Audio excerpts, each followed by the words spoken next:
Oh, so cold. Look at this, all frozen. Slippy dippy. Got to be really careful on the feet. Welcome to a really cold day in Jersey. It's really cold. I can't express how cold it is, but hopefully this little scamper down the cliff is gonna warm the cockles up and hopefully we can get into some fish. It's not the best tides today. Us guys in Jersey, we love our tides. Don't get me wrong, you catch bass on small tides, but not too confident today. So just wanted to get out, wet some lures, hopefully go tight on a fish or two. It would be really nice to get a bass. But I've not been fishing for a good few weeks now. It's been tough work. I've been away with work and just, you know, other things outside of fishing take over a lot of time. So it's really nice just to be out, enjoy this sunny day, sunny and crisp day. So what I'm gonna do is I'm just gonna get down, and when we get down, I'll let you know what we're doing, all right? Safety first. Put the camera away and get down there as safe as possible. Let's go. Well, before we get into this mark, this time of the year it can be really daunting and scary on some rocks, not because of the tides and the big swells, but because of the forming of ice, and especially in these places where they don't get much sun in the day. Might do in a bit because the sun's going to rise a little bit more.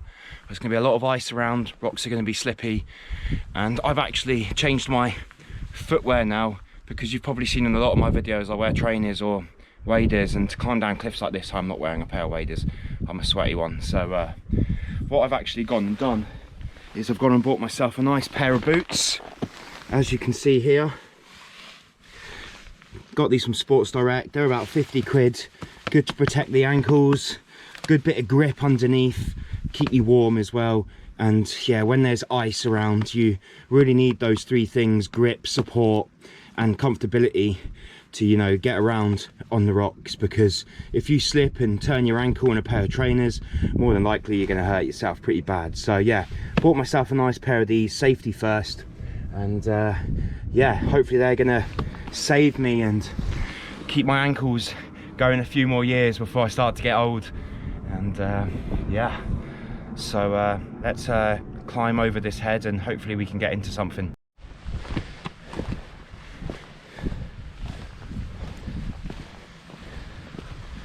Really is a lovely day. Got a sweat on now.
I've got a fish. Also, small fish. Yep, a small fish. Very small. Oh, I'm unsure what this actually is. It felt really small to start off with. Oh, it's a nice bass. It's actually an alright bass. Oh, let's see if we can get him up. Yes, I really was not expecting that.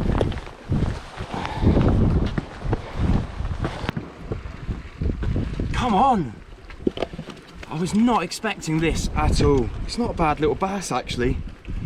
Oh, I'm so happy. Cold, as you can probably tell, because I'm usually well more excited. Let's let the bear alarm off. There you go. First fish of the session. Was not expecting anything. My hands are really cold, so yeah, when this thing hit me, it was so gentle. It kind of just popped the tail, and yeah, I was bringing it in. I thought, oh, it's just a little pollock or something like that, and bang, this little fish.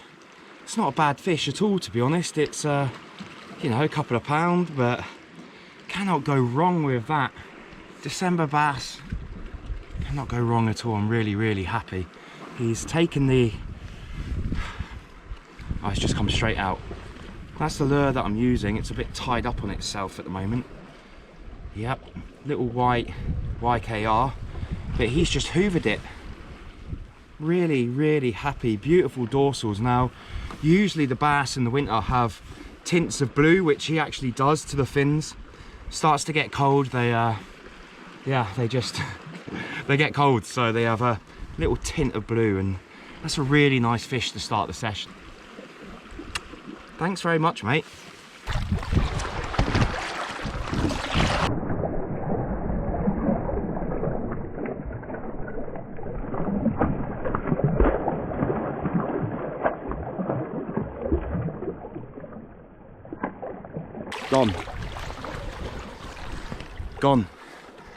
Gone but not forgotten. First fish of the session.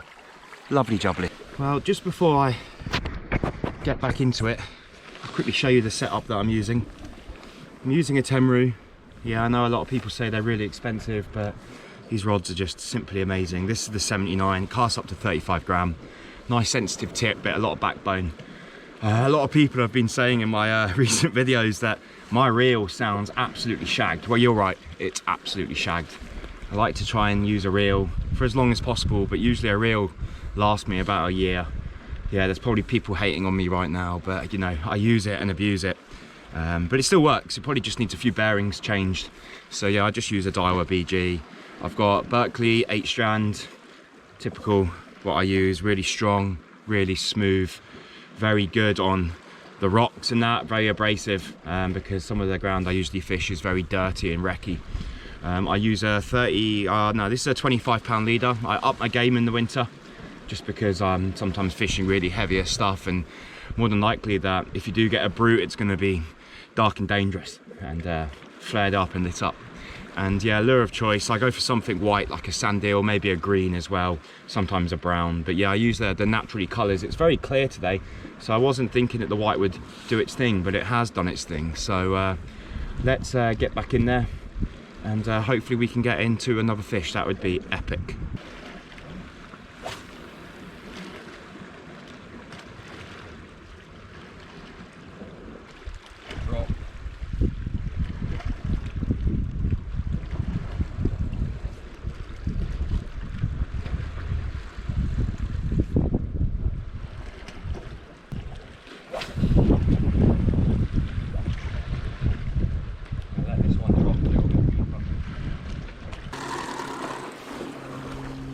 Yep. Oh, I just had another fish. Could have been a wrasse, that, to be honest.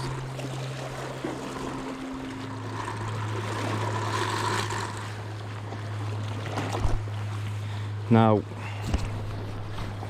when it's a wrasse, usually your tail section will be bitten off. That was giving some slight little knocks. Very actually like what I had before, but I can tell the difference between a bass and a wrasse. And that was very wrassy. There seems to be some wrasse in this area, so what I tend to use when wrasse fishing is either a fake minnow or a fish minnow. When I like to wrasse fish, unlike bass where, yeah, you can catch them at many different depths depending on where you're fishing, the wrasse tend to be right tight in the structure on the bottom, usually in weed or in a hole, and usually they come out very aggressive and try and snag you up. So we'll change over to this, see if we can snag ourselves a wrasse.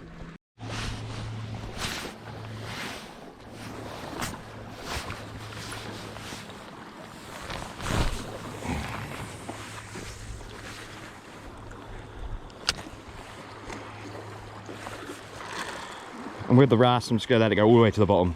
Literally just let it go.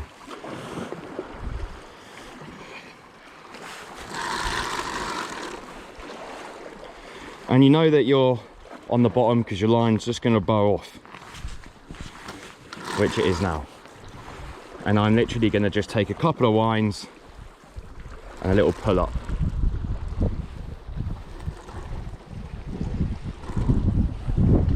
Super slow. There you go. Oh, yeah, there you go. Oh, there's a wrasse. Straight away.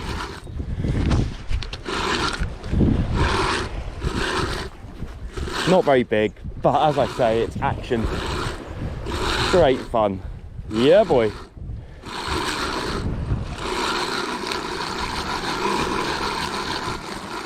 Whoa. Well, that was first chuck, literally first chuck. I knew there were wrasse in the area, and the little fish minnow has taken only a small little ballan wrasse, but really great fun. Look how beautiful the colours are on that thing.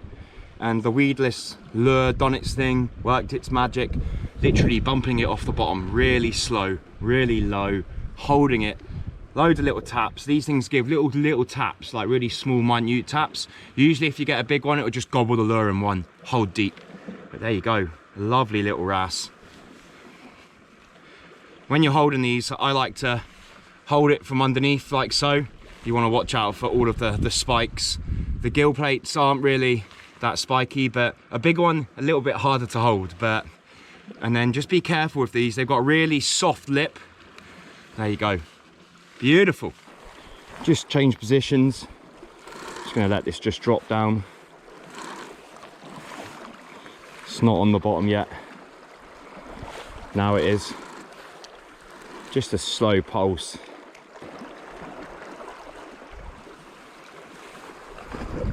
Just got a bite. Yup, fish on. Oh, he's off. Small fish. I was literally just letting that lure sit on the bottom, and I could just feel the fish. Look, you can see it now, just tapping away. And usually if you give it a little flick like so, the fish will come back, because these fish, they like to hold their ground.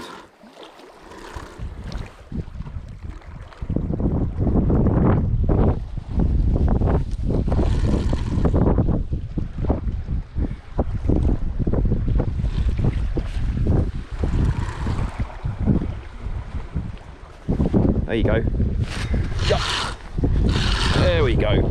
Small fish again. Oh, he's off. Let that line off. Hopefully he comes back. There you go. Don't know if you can see my rod tip. I think we've got a fish now. Yeah.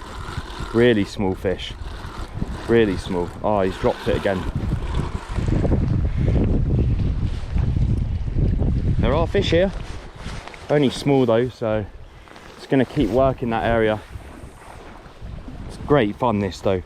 Really is cold on the hands, but it's really nice to get a little bit of sport in the winter months. Going to let that go all the way down to the bottom.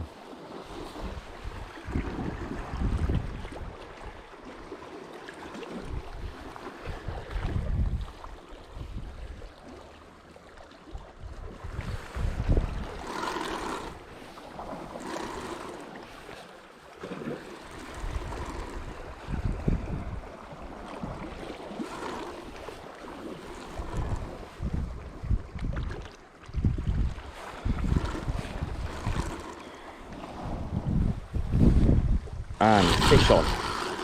Again, this is small, so it might drop off again.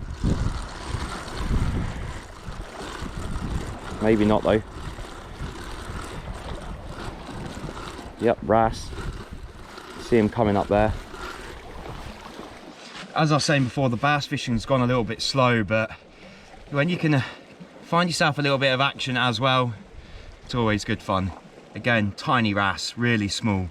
But this one's a different colour. This one's got really cool blue spots and white spots. A nice white underbelly, very red in colour. More than likely it's in the kelp, not the rocks. Keeping the same colour and camouflage in and out of those areas. And these things are just eating prawns, little fish, crabs, crustaceans. These things pretty much eat anything. But yeah, really good fun on the lure. And if you can get one 5 times the size of that, you're in for a really big, you're in for a ride, because these things can go.